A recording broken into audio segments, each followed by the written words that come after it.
आज कहानी हिमाचल प्रदेश के एक ऐसे गांव की जो 40 के दशक में ही दुनिया भर में हो चुका था मशहूर। कांगड़ा के योल गांव में दूसरे विश्व युद्ध के दौरान 4 साल तक नजरबंद रहे थे इटली के 11,000 युद्धबंदी। भारत विभाजन के दौरान इस गांव में 20,000 शरणार्थियों को दी गई थी शरण। रोचक, मनोरंजक और ज्ञानवर्धक कहानियों के प्लेटफॉर्म हिमाचल बिजनेस पर आपका स्वागत है। मैं आपकी दोस्त संतोष शर्मा। वर्तमान में राइजिंग कोड का हेडक्वार्टर योल 1940 के दशक में ही अंतर्राष्ट्रीय सुर्खियों में आ गया था। योल हिमाचल प्रदेश का इकलौता गांव था जो दूसरे वर्ल्ड वॉर के दौरान खूब चर्चा में रहा था। साल 1942 में ब्रिटिश शासकों ने यहाँ दुनिया भर के विभिन्न देशों से बंदी बनाए गए इटली के सैनिकों को नजरबंद करके रखा था। यहाँ नजरबंद किए गए युद्धबंदी पर्यटकों की तरह पिकनिक के मूड में रहते थे। उनके मनोरंजन के लिए भी प्रबंध किए गए थे। उद्योगपति और film producer Shyam Lal many Yol camp के सिनेमा हॉल में युद्धबंदियों को फिल्में दिखाते थे। इन युद्धबंदियों ने योल को योर ऑनलाइन कहना शुरू किया। बाद में जब भारतीय सेना ने यहाँ अपना बेस कैंप बनाया तो इस कैंप को यंग ऑफिसर लीव कैंप के नाम से संबोधित किया गया। इस स्थान को स्थानीय बोली में मुंजा दा बल्ला कहा जाता था, जिसका अर्थ होता है मूंज घास वाली बंजर जमीन। यहाँ इटली के 11,000 युद्धबंदियों को नजरबंद किया गया था, जिसमें सैनिकों के अतिरिक्त डॉक्टर, प्रोफेशनल और लेखक भी शामिल थे। साल 1942 में योल और नरवाना गांव की ढलानों पर 4 शिविर स्थापित किए गए थे।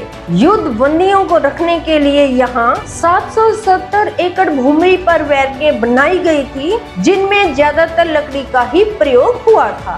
बैरकें बनाने का काम 1941 के अप्रैल में शुरू हुआ था और अक्टूबर में पूरा हुआ था। इस शिविर में इटली के युद्धबंदी 4 सालों तक रहे थे। आज भी सुनाई जाती हैं युद्धबंदियों की कई कहानियां। योल के शिविरों में रहे इटली के युद्धबंदियों के कई किस्से आज भी योल और आसपास के गांव में खूब सुनाए जाते हैं। चवेरा लवेरा को इन शिविरों का कमांडर बनाया गया था। कमांडर शिविरों पर कड़ा नियंत्रण रखता था। नियंत्रण के बावजूद कट्टर युद्धबंदियों को छोड़ बाकी सब युद्धबंदियों को यहाँ पर घूमने की पूरी आजादी थी। युद्धबंदी अक्सर शिविरों से मीलों दूर घूमने निकल जाया करते थे और जब योल से भागे युद्धबंदी पहुंच गए तिब्बत। योल के एक युद्धबंदी ने शिविर से भागने की कोशिश की थी तो ब्रिटिश सैनिकों ने उसे गोली मार दी थी। ब्रिटिश सैनिकों द्वारा मारे गए युद्धबंदी को शिविर के पास ही दफनाया गया और उसकी कब्र पर पत्थर की पट्टिका लगाई गई, जिस पर लिखा था आई फेल हियर। योल में इटली के युद्धबंदी की ये इकलौती कब्र है। योल से इटली के 2 युद्धबंदियों के तिब्बत भाग जाने का प्रसंग भी इतिहास में दर्ज है। इनमें से एक युद्धबंदी ने बाद में तिब्बत पर एक किताब भी लिखी थी। आज भी जिंदा है इटली की स्मृतियां। योल के शिविरों में नजरबंद किए गए युद्धबंदियों को घूमने फिरने की पूरी आजादी थी, पर कट्टरपंथियों के लिए अलग से बैरकें बनाई गई थी। इन बैरकों में कट्टर कैदियों को प्रताड़ित किया जाता था। इटली के युद्धबंदियों ने शिविर में स्लेटों से एक स्मारक स्थापित किया था। स्मारक पर आजादी के प्रतीक के रूप में बड़े स्लेटों का एक जोड़ा लगाया गया था। स्मारक के केंद्र में एक भूरे रंग के स्लेट पर एक शिलालेख अंकित किया गया था, नो डिप्रेशन ओनली जश्न।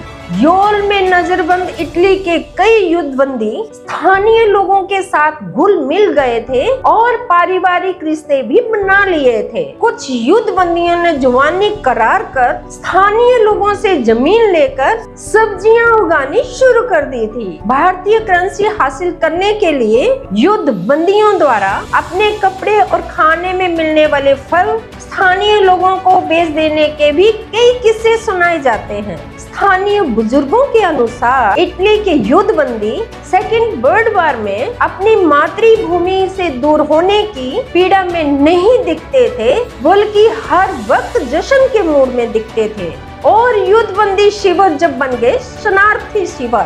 भारत विभाजन के दौरान पश्चिमी पाकिस्तान से आए शरणार्थियों के लिए योल में शरणार्थी कैंप लगाया गया था। कैंप में 20,000 शरणार्थियों ने शरण ली थी। एक बार शरणार्थियों के बीच में हुए उपद्रव के चलते यहाँ गोलीबारी भी हुई थी, जिसमें कुछ शरणार्थी और एक पुलिसकर्मी मारे गए थे। 1947-48 में योल को जम्मू कश्मीर की मिलिट्री ट्रेनिंग के कैंप के तौर पर प्रयोग किया जा रहा था। साल 1957 में मिलिट्री कैंप के शिफ्ट होने पर योल कैंप का एक भाग आर्मी की एक यूनिट को दे दिया गया और शरणार्थियों को निर्वाणा, सिद्धबाड़ी और धर्मशाला में भेज दिया गया। तो ये थी हिमाचल प्रदेश के उस गांव की कहानी जो 1940 के दशक में ही दुनिया भर में बना चुका था अपनी पहचान। आपको ये कहानी कैसी लगी, अपनी प्रतिक्रिया जरूर दें।